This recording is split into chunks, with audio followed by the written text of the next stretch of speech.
après ce temps, cette accalmie, on va dire, ou en tout cas cette parenthèse donnée dans l'Apocalypse entre le 6e et le 7e sceau, ben on arrive automatiquement au 7e sceau. Et c'est le moment choisi par Dieu pour lancer justement la globalité de ses jugements sur terre. Et les jugements que Dieu lance, ben, ce sont les jugements des trompettes et des coupes. D'accord ? Donc vous voyez qu'on est à au 7e sceau, et c'est là qu'on voit apparaître le jugement des trompettes et des coupes. Et on se trouve là dans un battement, on va dire juste avant, juste après, le point d'orgue des 3 ans et demi, après le commencement de la tribulation. Et au moment où l'Antéchrist va pratiquer ce que Jésus a appelé l'abomination de la désolation. Il va y avoir silence de mort. Quand il ouvrit le 7e sceau, il y eut dans le ciel un silence d'environ une demi-heure. Ça doit être un moment terrible. Vous imaginez le ciel, la multitude de gens qui s'y trouvent, les acclamations qui n'arrêtent pas. Les gens se prosternent devant Dieu, on acclame Dieu, et là, un silence complet. Ça doit être quelque chose de terrible. L'Antéchrist vient de commettre l'irréparable. Et Dieu se prépare à riposter avec toute sa puissance. En fait, c'est l'effroi qui prévaut à ce moment-là. Parce que c'est un moment qui va être inattendu.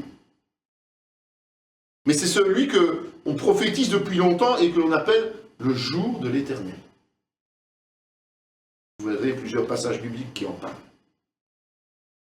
Certains vont s'étonner de voir Dieu agir avec autant de virulence.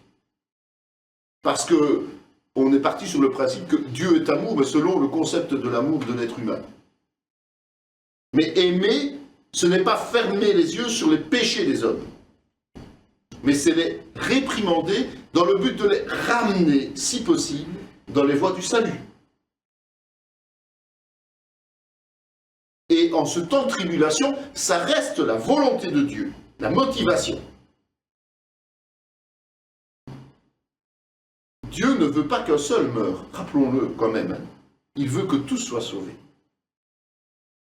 Alors, cette demi-heure, essayez de rester dans un silence complet pendant une demi-heure. Ça va vous sembler être une éternité. Surtout pour ceux qui s'attendent au pire. Le verdict de Dieu. Tout le ciel est habitué à la louange, et tout le ciel se tait. Et les humains, eux, écrasés déjà sous les différents jugements qui sont tombés, sont là dans l'expectative. Qu'est-ce qui va encore nous tomber dessus quelque part?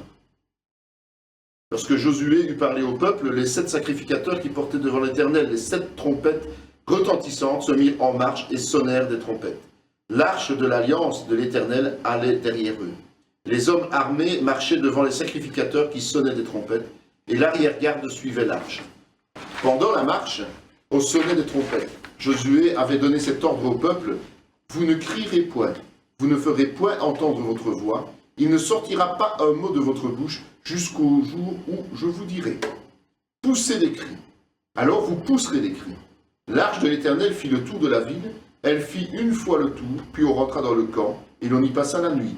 Josué se leva de bon matin, les sacrificateurs portèrent l'arche de l'Éternel. Les 7 sacrificateurs qui portaient les 7 trompettes retentissantes devant l'arche de l'Éternel se mirent en marche et sonnèrent des trompettes. Les hommes armés marchaient devant eux, et l'arrière-garde suivait l'arche de l'Éternel. Pendant la marche, on sonnait des trompettes. Ils firent une fois le tour de la ville, le second jour, puis ils retournèrent dans le camp. Ils firent de même pendant 6 jours. Et le 7e jour, ils se levèrent de bon matin, dès l'aurore, et ils firent de la même manière 7 fois le tour de la ville. Ce fut le seul jour où ils firent 7 fois le tour de la ville. À la 7e fois, comme les sacrificateurs sonnaient des trompettes, Josué dit au peuple: poussez des cris, car l'Éternel vous a livré la ville. Josué 6, 8, 16. La prise de Jéricho. Tout le monde se rappelle de cette prise de Jéricho. Eh bien, c'est un peu ce qui s'est passé. Un silence pendant que l'armée tournait autour de la ville. Ça a quand même dû interpeller les habitants. Parce que c'est pas habituel. Quand une armée attaque, elle fait beaucoup de bruit. Et là, un silence complet. Juste les trompettes. Et on parle des 7 trompettes à Jéricho. Et dans Apocalypse 8.2, il est dit « Et je vis les 7 anges qui se tiennent devant Dieu, et 7 trompettes leur furent données. » Les 7 trompettes du temps de Jéricho, elles ont été remises à des sacrificateurs. Dans Apocalypse, à des anges. Ces trompettes, elles annoncent quoi? Elles annoncent la victoire de Dieu. Alors que personne n'en est encore conscient, évidemment. C'est là que les habitants en sont aujourd'hui sur Terre. Les anges sont les exécuteurs légitimes des jugements de Dieu. Ils se tiennent face à lui. Ils sont prêts à entrer en action dès qu'ils en recevront l'ordre. À Jéricho, les trompettes étaient entendues de tous, c'est-à-dire de ceux qui marchaient autour de la ville, comme des habitants de la ville. Eh bien, au temps du jugement, ça va être la même chose. On sait que quand l'Église a été enlevée, il y a une trompette qui a sonné, rappelez-vous. Cette trompette n'a été entendue que par ceux qui étaient sauvés, ceux qui étaient amenés à être enlevés. Mais ici, c'est tout à fait différent. La terre entière entendra le son des trompettes. Le symbole de la trompette, c'est l'annonce du jugement imminent. Plus les actions liées aux trompettes vont se réaliser, plus nous sommes proches de l'aboutissement. Et plus ça s'accélère, et plus ça devient puissant, plus ça devient impressionnant. Et quand la victoire sera effective, comme à Jéricho, les cris de joie s'enflammeront à nouveau. Aussi Dieu leur envoie une puissance d'égarement pour qu'ils croient au mensonge, afin que tous ceux qui n'ont pas cru à la vérité, mais qui ont pris plaisir à l'injustice, soient condamnés. 2 Thessaloniciens 2.11.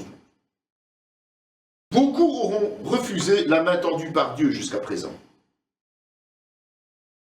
Bien qu'il y ait une grande foule, on l'a vu précédemment, qui aura choisi de revenir vers Dieu et qui mourra en martyr. Et un autre ange vint, il se tint sur l'autel, ayant un encensoir d'or, on lui donna beaucoup de parfums, afin qu'il les offrît avec les prières de tous les saints, sur l'autel d'or qui est devant le trône. La fumée des parfums monta avec les prières des saints, de la main de l'ange de l'Éternel. Apocalypse 8, 3, 4.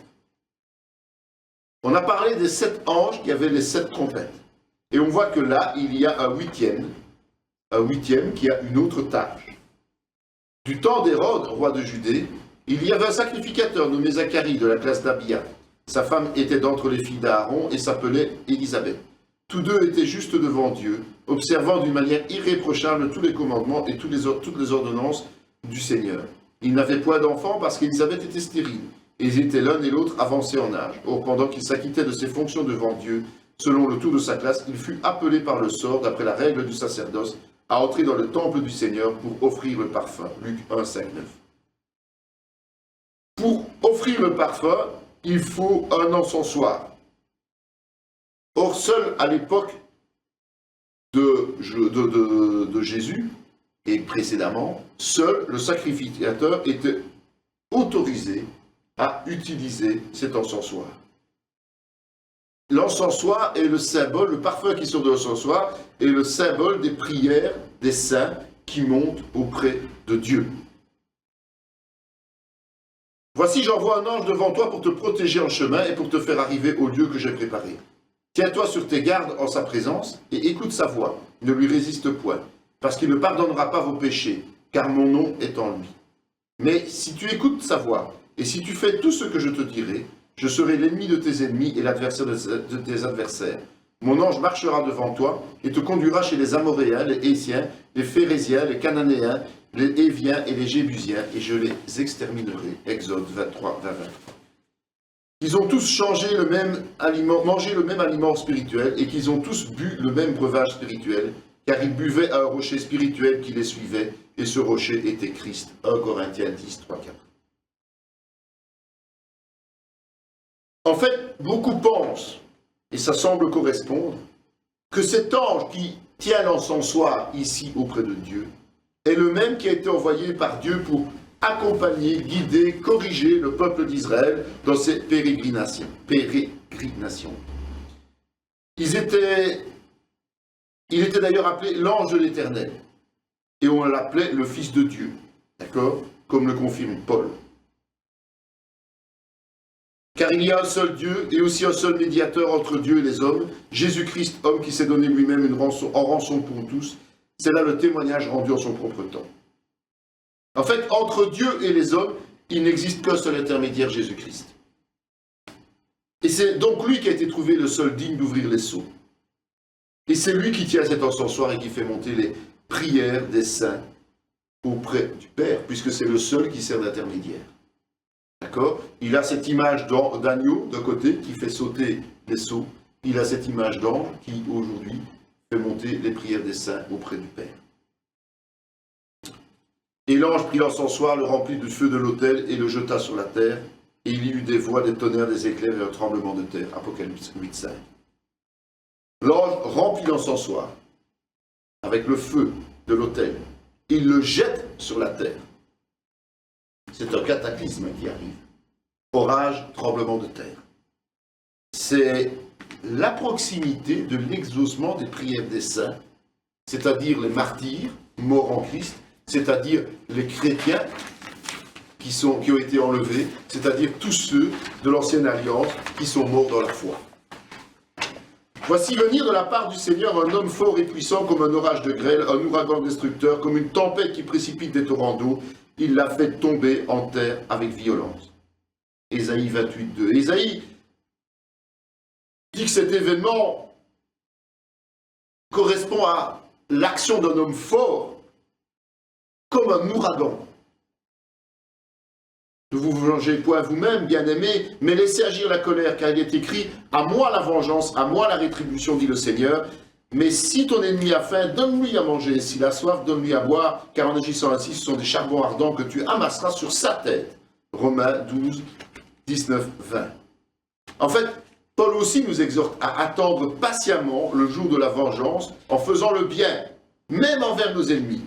Parce qu'au temps venu, ces charbons ardents qui se sont accumulés vont tomber de la terre, donc c'est ce feu de l'encensoir, de l'autel, qui vont tomber sur la terre en venant des cieux, jetés de la main de Christ. Alors les 6 premières trompettes, et les 7 anges qui avaient les 7 trompettes se préparèrent à en sonner. Apocalypse 8, 6.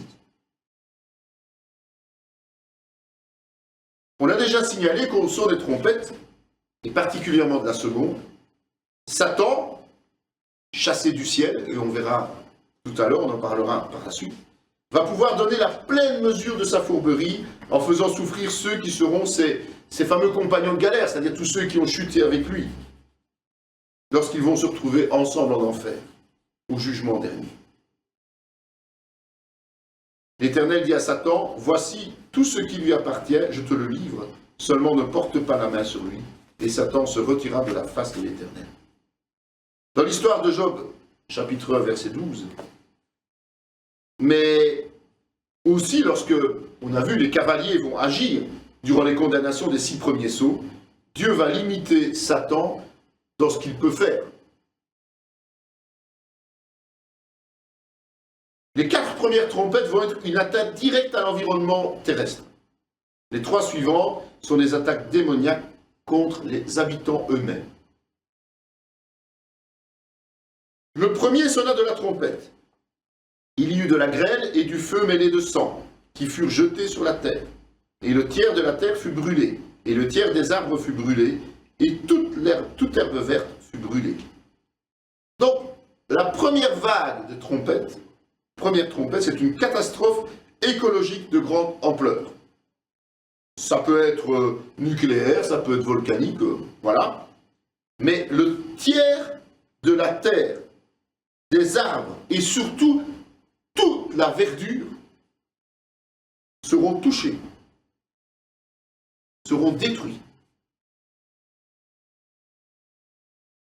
Pour rappel aussi, dans la Bible, l'herbe, ça symbolise l'impiété et la richesse matérielle.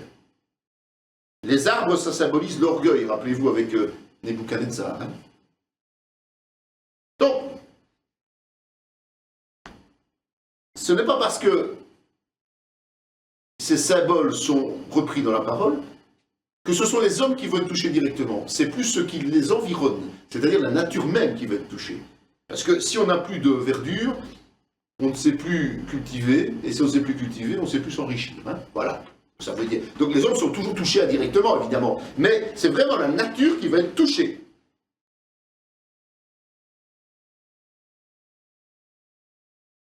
C'est vrai que si on s'en réfère aux scientifiques aujourd'hui, ceux qui en ont compris, c'est que ce serait surtout une éruption volcanique hors du commun suite à un tremblement de terre qui pourrait provoquer ce genre de séisme. Donc ils reconnaissent bien que ça peut arriver et que ça arrivera un jour. D'accord ? On a déjà vu cette terre trembler, on a déjà vu cette terre toucher à l'ouverture des seaux. Donc au moment où ça va arriver, ça veut dire que la nature est déjà fortement fragilisée puisqu'il y a déjà eu pas mal de secousses sismiques. Il y a eu pas mal de phénomènes apocalyptiques. Et aujourd'hui, à ce moment-là, ce ne sont encore que les débuts. Hein. On n'est pas encore bien loin dans les événements. Voici, je ferai pleuvoir demain à cette heure une grêle tellement forte qu'il n'y en a point eu de semblable en Égypte depuis le jour où elle a été fondée jusqu'à présent. Moïse étendit sa verge vers le ciel, et l'Éternel envoya des tonnerres et de la grêle, et le feu se promenait sur la terre. L'Éternel fit pleuvoir de la grêle sur le pays d'Égypte. Il tomba de la grêle, et le feu se mêlait avec la grêle. Elle était tellement forte qu'il n'y en avait point eu de semblable dans tout le pays d'Égypte depuis qu'il existe comme nation. Exode 9, 18, 23 et 24. Il leur donna pour pluie de la grêle des flammes de feu dans leur pays. Psaume 105, 32. Donc, la 7e plaie tombée sur l'Égypte de Pharaon, c'est exactement ou quasiment ce qui va tomber sur la terre entière lors de la première trompette. Es-tu parvenu jusqu'aux amas de neige? As-tu vu les dépôts de grêle que je tiens en réserve pour les temps de détresse, pour les jours de guerre et de bataille? Job 38, 22, 23. Si on lit attentivement le livre de Job, on se rend compte déjà que Dieu a révélé ses intentions pour la fin des temps, avec cette grêle qui était préparée pour le moment de la tribulation. Le second ange sonna de la trompette, et quelque chose comme une grande montagne embrasée par le feu fut jetée dans la mer, et le tiers de la mer devint du sang, et le tiers des créatures qui étaient dans la mer et qui avaient vie mourut, et le tiers des navires périt. Apocalypse 8, 8, 9. C'est la deuxième trompette. Et c'est pas plus réjouissant que la première. En fait, il faut bien s'imaginer que là, c'est un volcan en éruption. Et les cendres vont entrer massivement en contact avec les eaux. Au moment où ce volcan va descendre dans l'eau. Et ça va donner un aspect de sanglant, sanguinolent. Ceux qui habitent la région où nous sommes savent très bien que si on va regarder une rivière, comme l'eau est ferrugineuse, ça donne un aspect de rouille, de rougeâtre. Eh bien, c'est ça. Le problème, c'est que non seulement ça donne un aspect un peu répugnant, mais surtout, ça n'est plus potable. L'eau ne peut plus être consommée. Un tiers de la faune va mourir, et un tiers de la flotte mondiale, les navires, tout ce qui est sur l'eau. Il y en a qui disent que ça pourrait être une météorite qui tomberait, comme celle qui a amené la glaciation sur Terre à l'ère des dinosaures, mais ça ne correspond pas réellement aux autres trompettes. Mais bon, comme beaucoup en parlent, je le cite quand même à titre informatif. Ainsi parle l'Éternel, à ceci tu connaîtras que je suis l'Éternel. Je vais frapper les eaux du fleuve avec la verge qui est dans ma main, et elles seront changées en sang. Les poissons qui sont dans le fleuve périront, le fleuve se corrompra, et les Égyptiens s'efforceront en vain de boire l'eau du fleuve. Exode 7, 17, 18. Mais C'est ce qu'il y a eu du temps de notre ami Pharaon, temps d'Égypte. C'est exactement la même situation. L'eau était devenue inconsommable. Mais on ne peut pas s'arrêter seulement à la situation matérielle, d'accord? Il y a aussi la situation spirituelle à ce moment-là. Quelque chose comme une grande montagne, ça ne veut pas seulement dire une grande montagne ou un volcan, mais ça veut dire bien plus que ça. Et on reprend ce passage de Luc 10-17 qui dit « Les 70 revinrent avec joie, disant « Seigneur, les démons même nous sont soumis en ton nom. » Jésus leur dit « Je voyais Satan tomber du ciel comme un éclair. » Ce moment-là correspond justement au moment où Satan, rempli de haine, est définitivement éjecté du ciel vers la terre. Essayez d'imaginer un instant ce fou furieux, qui est quelqu'un de dangereux et de puissant, qui va être colloqué quelque part uniquement sur terre. De quoi il est capable? Si la mer et la foule, puisqu'on a déjà vu que les eaux représentent la foule, les nations, et la foule humaine qui est pervertie et qui est sur terre, que la montagne est une puissance politique dictatoriale sous les ordres du diable, qui est furieux, mais il est évident que le temps de la Babylone d'Apocalypse est à son apogée, est prête à être la plus abominable qui soit, sous la direction de l'Antéchrist. Quand nous verrons ce qui se passera sur Terre à ce moment-là, nous comprendrons mieux, effectivement, ce qu'il en est. Dans Apocalypse 16, 3, 6, il est dit « Le second versa sa coupe dans la mer, et elle devint du sang comme celui d'un mort, et tout être vivant mourut, tout ce qui était dans la mer. Le troisième versa sa coupe dans les fleuves et dans les sources d'eau, et il devint du sang. Et j'entendis l'ange des eaux qui disait, tu es juste, toi qui es et qui était, tu es saint, parce que tu as exercé ce jugement, car ils ont versé le sang des saints et des prophètes, et tu leur as donné du sang à boire, ils en sont dignes. » Donc, là on est dans les coupes évidemment, mais on voit que, ici, quand Dieu transforme l'eau en sang,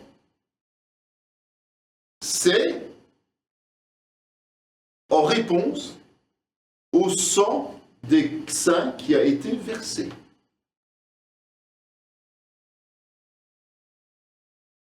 Et le tiers de la foule dont on parle, c'est ce tiers qui a définitivement fait le choix de servir Satan, qui suivront l'Antéchrist, le faux prophète, et ceux-là, ils seront condamnés définitivement de manière claire, nette et précise. Aujourd'hui, on ne parle que d'un tiers. À la fin, lors du jugement des coupes, ce que je vais vous lire là dans Apocalypse 16, on parle de la totalité, en tout cas d'un très grand nombre. Je détruirai les hommes et les bêtes, les oiseaux du ciel et les poissons de la mer, les objets de scandale et les méchants avec eux. J'exterminerai les hommes de la face de la terre, dit l'Éternel. Sophonie 1.3. En fait, pour l'instant, on voit surtout que c'est le tiers des navires qui disparaît. Le navire, c'est, à l'époque de la parole, symbole du commerce et de richesse. C'est souvent ce qui scandalise, c'est là qu'il y a toutes les arnaques. En fait, ça correspond à quoi? Certainement à un crash économique mondial lié aux catastrophes naturelles, évidemment. Puisqu'il n'y aura plus d'eau potable, puisqu'il n'y aura plus de possibilité de voyager comme on le fait aujourd'hui, l'économie mondiale que l'homme met tant d'efforts à mettre en place ne pourra que s'effondrer. On voit d'ailleurs qu'elle est très, très limite actuellement. Ce qui nous amène au troisième ange qui sonna de la trompette. Il tomba du ciel une grande étoile ardente comme un flambeau, et elle tomba sur le tiers des fleuves et sur les sources des eaux. Le nom de cette étoile est Absinthe, et le tiers des eaux fut changé en absinthe. Et beaucoup d'hommes moururent par les eaux, parce qu'elles étaient devenues amères. Apocalypse 8, 10, 11. Donc on est dans la continuité du fléau qui a fait que ce volcan a débordé et a empoisonné quelque part les cours, en tout cas la mer et autres. Et on voit qu'effectivement, l'Égypte a connu ça aussi. Il va y avoir en fait une succession de catastrophes. Et cette succession de catastrophes va venir d'abord de la Terre même, et puis ici on peut envisager un astéroïde, ou bien les retombées volcaniques. Parce que quand un volcan crache la poussière et autres pendant un certain temps, au bout d'un moment, toute cette poussière doit bien retomber. Et cette poussière peut être considérée à de l'absinthe. L'absinthe est une liqueur de plante toxique. Bien toxique. Et donc, l'eau sera empoisonnée. Rappelez-vous quand même les catastrophes nucléaires. On a Fukushima, on a Tchernobyl. C'est capable d'irradier toute une zone. Jusqu'à présent, ce n'était pas encore dramatique au point de toucher l'économie mondiale, mais à ce moment-là, c'est le tiers de la planète qui sera touché. Le tiers de la planète sera devenu quasiment inhabitable. Parce que ceux qui resteront là mourront empoisonnés, tout simplement. Ils ne pourront plus consommer des choses. Tout sera empoisonné. Te voilà tombé du ciel, astre brillant, fils de l'aurore, tu es abattu à terre, toi le vainqueur des nations. Donc, on est dans la continuité de la deuxième trompette, et outre le fait que physiquement la terre est de plus en plus mal en point, il y a aussi ce côté spirituel, puisque Satan relate sa chute, là, nous venons de lire, mais ici, dans Ésaïe 14:12, cet astre brillant, c'est aussi de Satan dont on parle. Lui qui était auprès de Dieu à la création et qui s'est rebellé.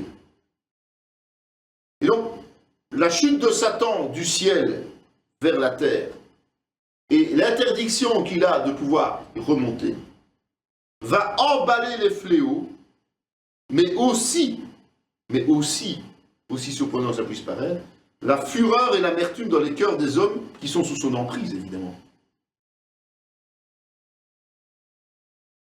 Qu'il n'y ait parmi vous ni homme, ni femme, ni famille, ni tribu dont le cœur se détourne aujourd'hui de l'Éternel, notre Dieu, pour aller servir les dieux de cette nation, de ces nations-là, qu'il y ait parmi vous de racines qui produisent du poison et de l'absinthe. Deutéronome 29, 18. Dans Matthieu 12, 32 et Hébreux 10, 26, 31, on a des approches similaires. Ça veut dire quoi? La Bible, dès la première alliance, nous dit que se détourner de Dieu pour adorer des idoles, c'est produire une absinthe qui tue spirituellement.